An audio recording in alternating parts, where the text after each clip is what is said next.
Right, good morning, folks, and welcome to the first cafe back after the summer break. For those of you that don't know me, I'm Jenny Milne. The way the cafe runs is very much about sharing and listening and hearing about new ideas and speaking to other people. So the chat box really is your friend. So please just introduce yourself in the chat box. I know our two speakers might be putting some various abbreviations into the chat, so you'll find that there. That might be useful. But I'll do my usual piece, which is ask if anybody's got tea, which is what I've got, or a cup of coffee or a piece of cake. You can actually see, I was very good. You can put your cake up if you've got any cake, and I'll come to you. Has anybody got cake? I'm looking, nobody's got cake. It's Friday, seriously. Oh, you're on a banana. My goodness, this is a first that nobody's got anything. Well, the picture I put up was me last week in Denmark at a conference to do with rural and island tourism. So that was me, and there was lots of cake. So I can share lots of cake photographs with you in due course. So I'll kick off because we've got some really good speakers today that have got lots to share with you. So if you haven't come across SRITC before, I'm sure you have. And actually, I've now got to the point of not actually reading what's on the slide. And I select somebody. And today, because I've seen her quite a bit, I'm going to ask Leslie to unmute herself and just tell me what she thinks SRITC is for her and why she comes along to the cafe and why she involves SRITC in some lovely pieces of work that they're doing. Leslie, are you there? Oh my goodness. Okay, yep. I am. Hello everyone. To me, I understand SRITC to really be I think there's different levels of interest and knowledge that I see coming through. So the broad network, in terms of drawing together lots of different ideas internationally with regard to rural transport. I'm working on a project called Rural Health Equity, which is looking at health inequalities in the Highlands at the moment, which Jenny's involved with supporting on the stakeholder group. And I'm really interested and keen to learn and understand the depth of the challenges with regard to how transport's affecting health inequalities. And I think also really bringing in I suppose community experience and perspectives and lived experience and what that means in terms of transport data. Fab. Thank you, Leslie. I know I put you on the spot, so everybody's getting used to being put on the spot now. Right? So thank you for that, and it's great. And she's from, do you want to say what organisation you're from, Leslie, just so that Yes, everybody I knows? am from Change Mental Health. Thank you.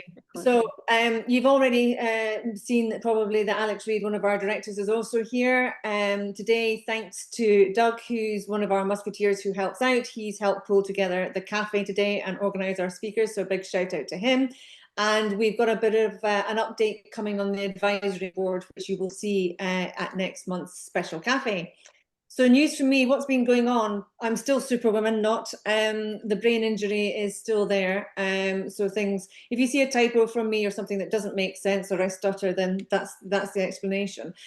But the good news, as many of you will have seen in your inbox, is that we've had some real success with car clubs and the challenge of insurance, so that we can now make sure that car clubs in rural and island areas that want to have 2 vehicles or more can actually operate. Previously it was 3 and insurance costs were through the roof. These insurance costs for everybody, we've now sorted out a solution, have come down, and this now caters for 2 vehicles or more, and we're working on a solution for the 1 vehicle and more. So big step forward, because this has been a challenge for not just weeks or months but years. So that's come out of a lot of collaboration. There's also been some good news from Transport Scotland that there's been some funding out for rural and island. It was just over £4 million for rural and island EV, for electric vehicles. And there's a big but here. We've got a call out for evidence. It has been now, car clubs have sort of steadied in my inbox, and now EV charging infrastructure has now started to take over, because there's a big disconnect here between the policy and what's happening on the ground. So if you're affected by the Charge Place Scotland changes that are taking place, then please let us know, or if you know an organisation that is, because we're working behind the scenes with Transport Scotland, Energy Saving Trust and various other suppliers to try and sort this problem out. So please let us know or just put it in the chat.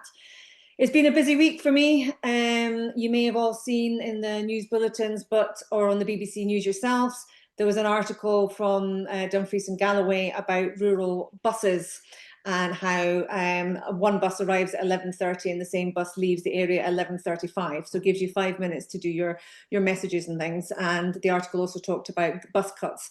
So I got a phone call from BBC Scotland News, and long story short, I ended up on the BBC Scotland News at 7 p.m. on, it was meant to be Tuesday night, we got bumped, ended up being Wednesday evening. So it's really good to see that rural transport making headlines quite literally on BBC News. I've never seen that.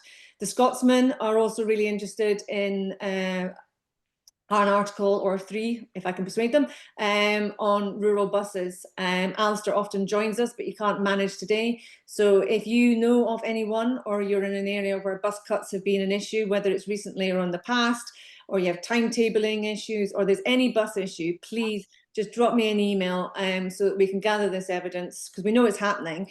We just need to be able to cite different locations, and then hopefully we will be able to get some more exposure and keep this in the news.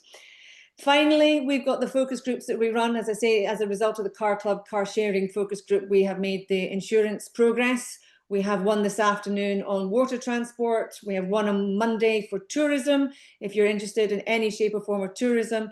And I can't remember, Doug, but he'll tell me when the health one is, and he'll put that in the chat. So lots going on at this end. But you don't want to listen to me. You want to listen to these two great guys who I took their photographs off what was online, and quite often, if you're a regular SRITC goer, you know I usually try and find something funny, but I couldn't find anything funny picture-wise for you two. So I'm going to let Russell and Ross introduce themselves. We're going to start with Russell first, and then he's going to seamlessly bring in Ross. And it's really interesting, and I'm very grateful for both of you giving up your time, particularly when it's a September weekend, and I know Glasgow is meant to be on holiday. So Russell, I'll stop sharing my slides and I'll hand over to you. Thank you.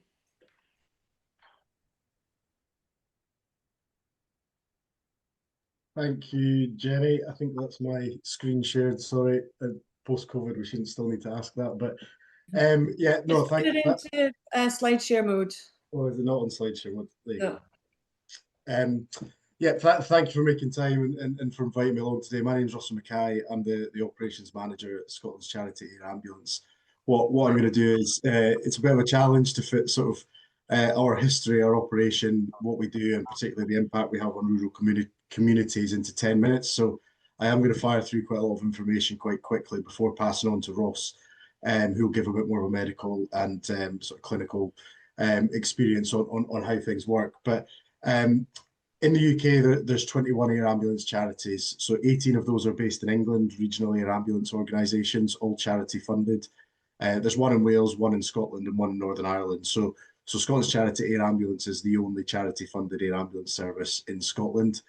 The unique aspect to air ambulance provision within Scotland is that there is a statutory provision. So we work in partnership with the Scottish Ambulance Service, who fund 2 rotary aircrafts, 2 helicopters, and they also fund 2 fixed wings, primarily for repatriation and transfers. And I'll touch on a bit more detail in a second on what the differences to those are, and the service that Scotland's Charity Air Ambulance supply.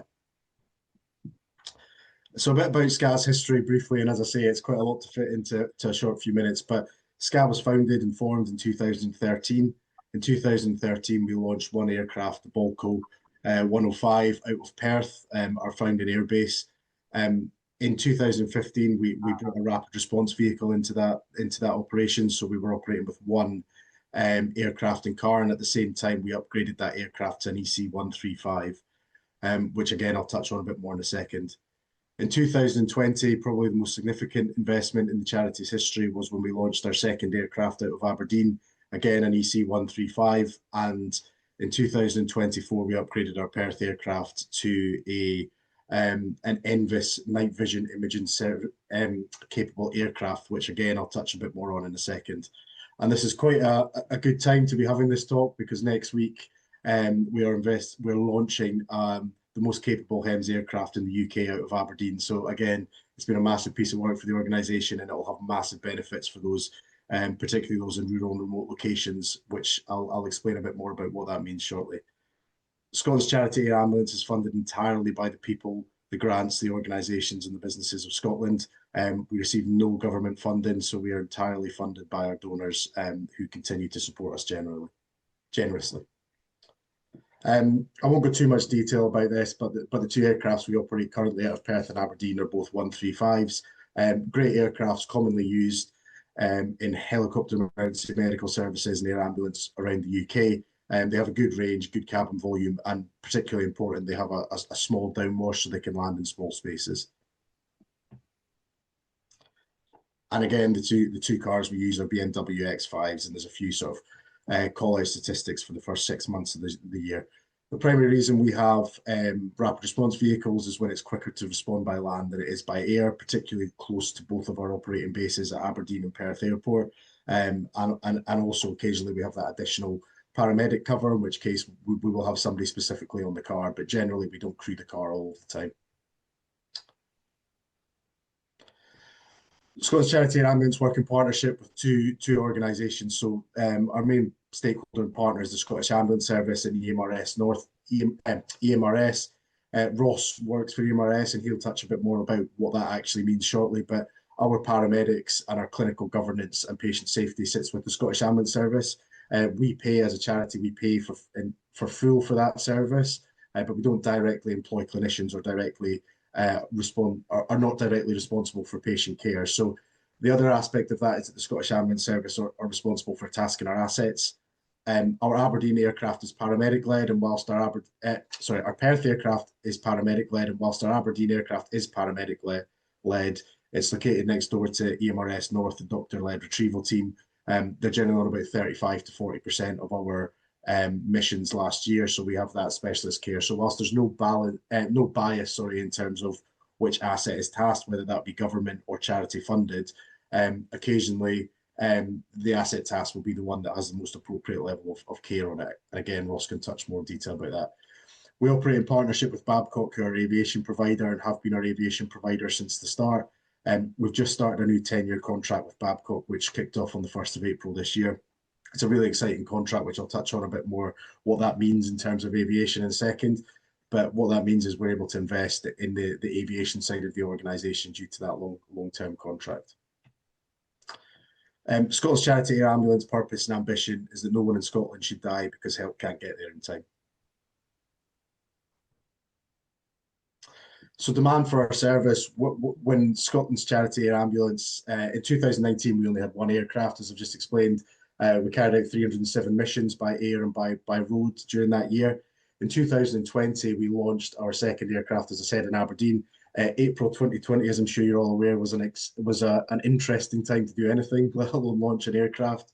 We launched that aircraft, expected an increase in demand, and obviously the pandemic dramatically affected that. But what we did see is the following year, quite a dramatic increase in missions to 507. And once we had those two aircrafts and two cars operating 365 days a year, you can see how quickly the service grew. In 2022, we carried out 893 missions, increasing in demand to where last year we carried out for the first time over 1,000 missions in a calendar year. We also marked last month over 7,000 missions for the organisation. And really for us, we've been looking at over the last 2 years and beyond, due to the generous support of our donors, what is the next investment in our service to ensure that we can deliver the right level of service and most appropriate levels of patient care. And as part of that, we launched Operation Skyward in 2024. Operation Skyward is about investing in a 145, H145D3, which is the most capable air ambulance in the UK. That aircraft will have a whole array of benefits, particularly for those in rural and remote locations. The key benefit to having the 145 in Aberdeen, and the reason we decided to launch that aircraft in Aberdeen rather than Perth, was the additional range.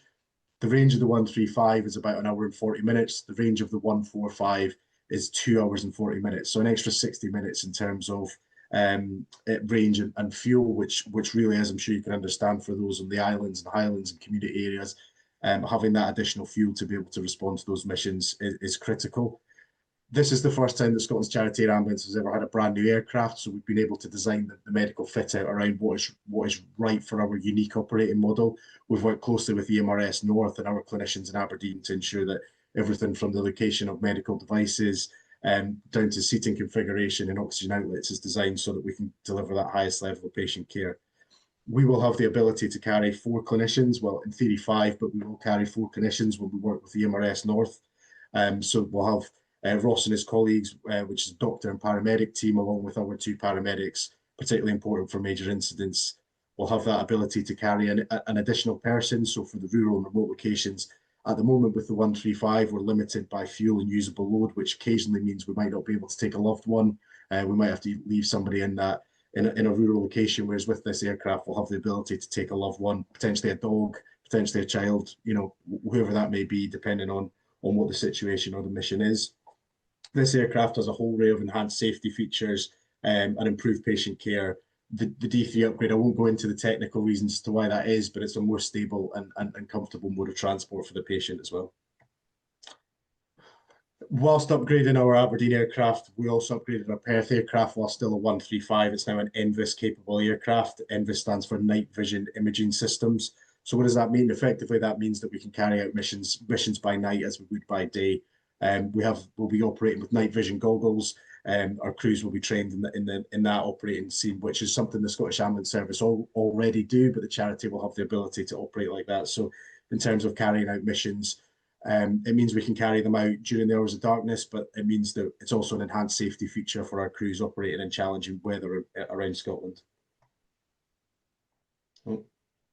The cost of funding the charity is significant. As I say, it was £7.5 million last year. The introduction of the 145 will increase our operating costs by over £2 million per year. The average mission cost is now nearly £5,000. And as I say, that's entirely funded by the people of Scotland. And by 2030, we'll need £15 million a year to make sure that SCA is always there. So a sort of breakdown of statistics in terms of the missions we respond. So as I said, last year we responded to over 1,000 missions for the first time. A breakdown in terms of trauma, industrial, agricultural, equestrian missions. Importantly, of those 1,000 missions, about 700 of those were by air, 300 roughly by road. Our road assets is not a conveying asset, so we don't have the ability to transport a patient to hospital. But of those 700 missions by air, we transported roughly 50% of them to hospital. That depends on obviously the most appropriate asset. So whilst we're that time critical response, depending on Ross and his team's sort of on the ground perspective, it may well be more appropriate for that person to be conveyed to hospital by road, or potentially we might be stood down on route to that mission. One of the statistics there, which is quite important, is 790 flying hours, over 1 hour of flying per mission. When you compare that to some of the air ambulances down south, the average of 4 minutes or 10 minutes flying time to scene, whereas we are over an hour in terms of a round mission to get that patient to hospital and return to base. When we look at the impact in terms of remote and rural locations, these are just a few locations which I pulled some stats out of yesterday when I was presenting this PowerPoint. We've actually been in Orkney 42 times in terms of this contractual year already. The west coast of Scotland is our primary response for both of our aircrafts. Whilst they're based in Perth and Aberdeen, they cover the whole of Scotland, including over 90 inhabited islands. The sort of breakdown in terms of missions to respond, of course, a lot of the missions we respond to do fall into Grampian and Tayside, because that is the location of the bases. But we respond to missions over the whole of Scotland. And if we look at a heat map in terms of where we respond to, there is literally dots all over Scotland, which are the missions we respond to. But in terms of what that actually means when we're looking at patients, Ross will explain in more detail, I'm sure, about the difference every minute makes, but we're not actually talking about minutes, we're talking about hours potentially with some of these locations. And obviously we've picked out some locations here which have a massive impact. But, if we look at the mission at the bottom, Arran by road to Crosshouse, Ballater to Aberdeen Royal Infirmary, getting these people in remote and rural locations to major trauma centres. We're talking about, saving 90, 50 or 112 minutes just on these specific examples which we've pulled out, and that gives a real example of the reality and the difference that air ambulances are making around Scotland. And what I want to do just to finish off before I pass over to Ross is pull a story and an example. Just to put it into perspective, when we refer to 1,009 missions, that's not data, that's actual people that we've responded to and been able to help who are in desperate need of that service. Debbie's patient story was told at Holyrood on an event where we marked our 10-year anniversary 2 years ago.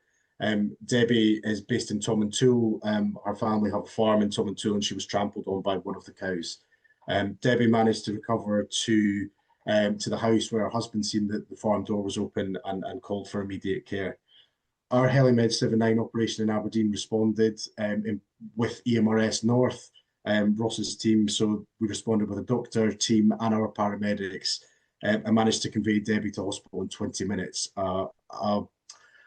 A trip which by road would have taken nearly 90 minutes. Debbie remained in Aberdeen Royal Infirmary for a couple of weeks before she returned to the Aberdeen base to meet Keir, one of our paramedics here at HeliMed 79, which was part of Debbie's recovery in terms of understanding what happened on that day, which could have changed her life. And I think this quote, just to finish, is quite apt from Debbie. So all she knows is that without SCA, she wouldn't be here, and so many other lives would be lost as well. So for her part, she's vowed that those 2 calves, when old enough, will be sold to raise funds for SCA, so that they can be there for the next person whose life depends on them.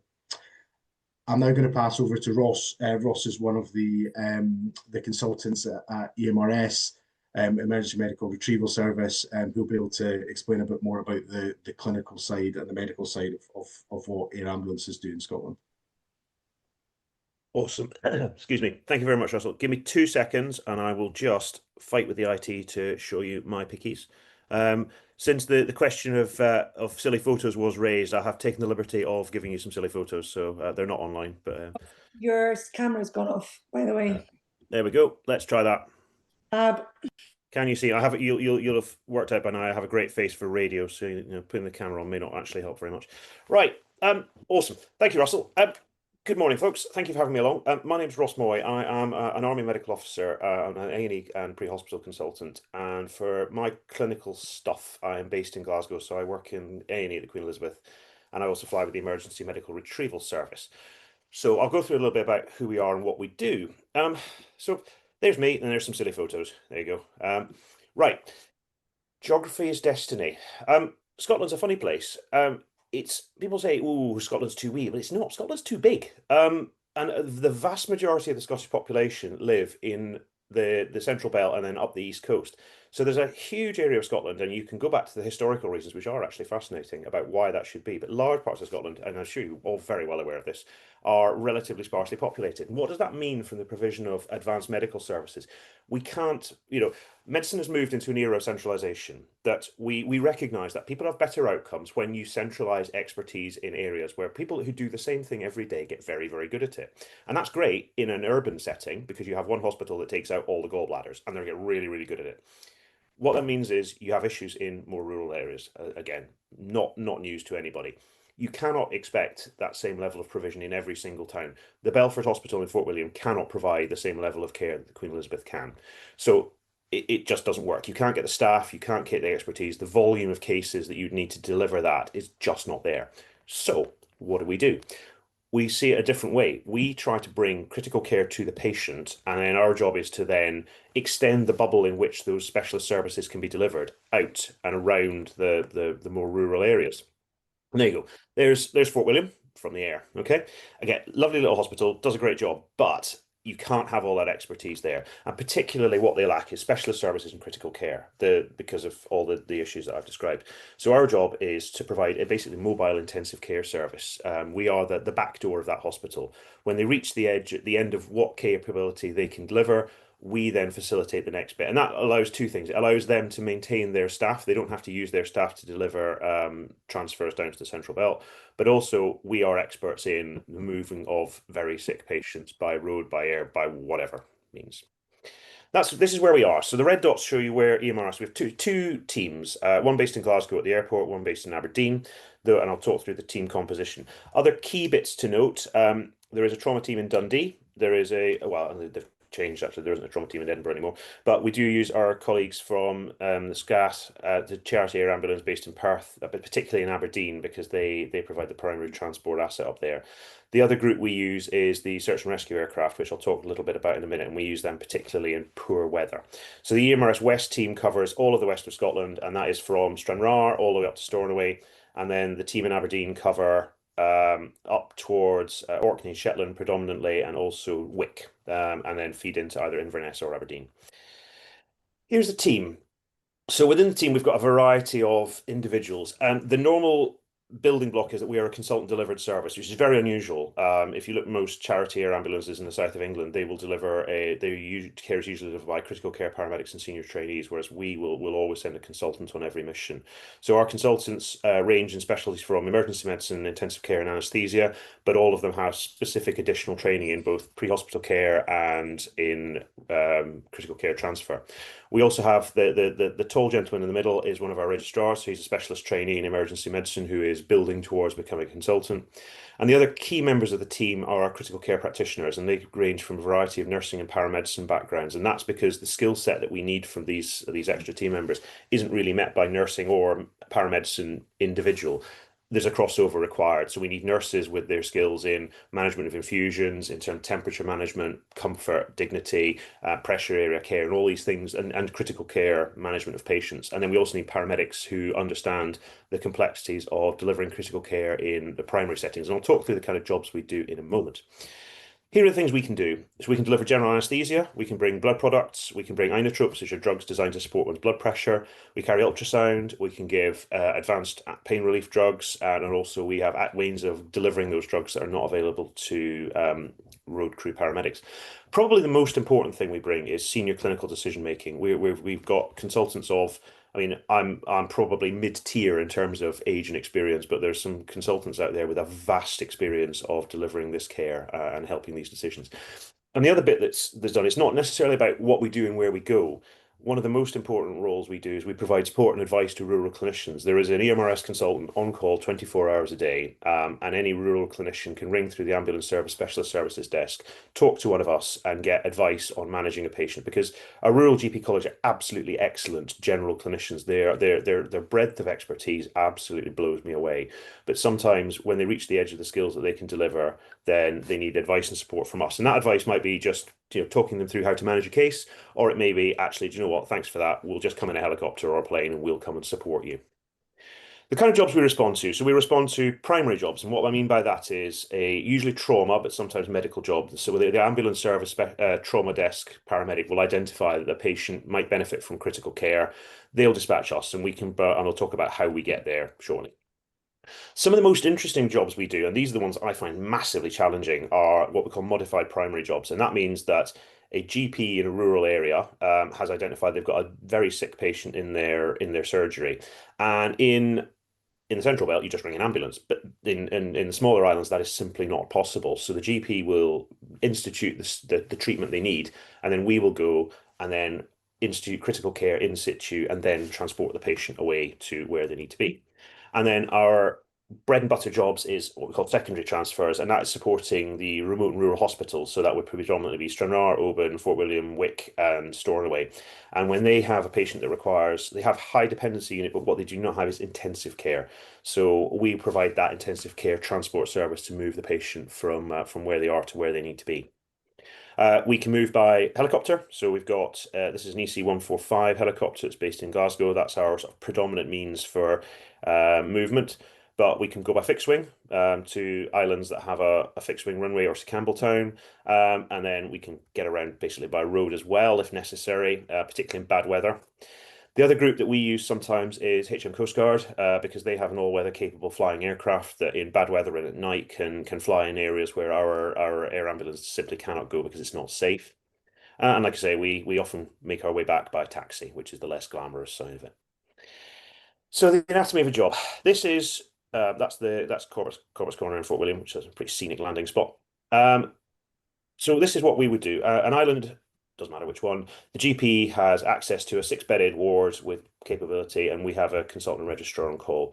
This would be the sort of standard response time. So if I was on call from home, it'd take me 20 minutes to get to the airport.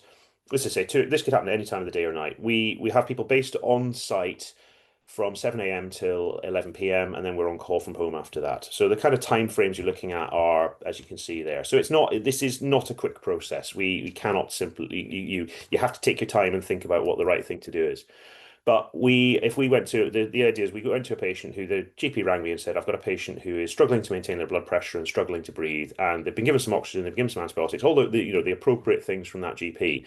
But that patient needs blood pressure support, needs respiratory support, and needs things that GP does not have the equipment, the team, or the expertise, or the time to deliver. So we would go and do that, basically. But then we have to think about things like, for example, we have to think about that anesthesia in that setting is very dangerous, or can be quite dangerous. So we have to work out how we're going to mitigate that risk, and also think about how we're going to maintain that patient in transit. So we might institute things that it probably wouldn't do in hospital, but if you move someone by aircraft, you have to think about what happens if they deteriorate in flight. And if they're likely to deteriorate, you may need to do things earlier. So an example would be that we had a patient who I had to work out. It also have to be problem solvers. So I had to decompress an abdomen, which was full of fluid, but we don't carry the drains to do that. So sometimes we have to make the best use of the kit we have. So we used, no, anyway, I'll go through that. But the overall bit for me is, and if there are any German scholars are welcome to translate Clausewitz's dictum, that everything in war is simple, but the simplest things become complex. And that's probably the key bit to what we're doing.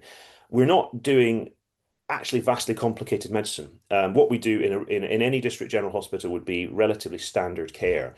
It's just that we do it in very challenging situations, and our principal aim is that no one in a rural area should lack access to critical care.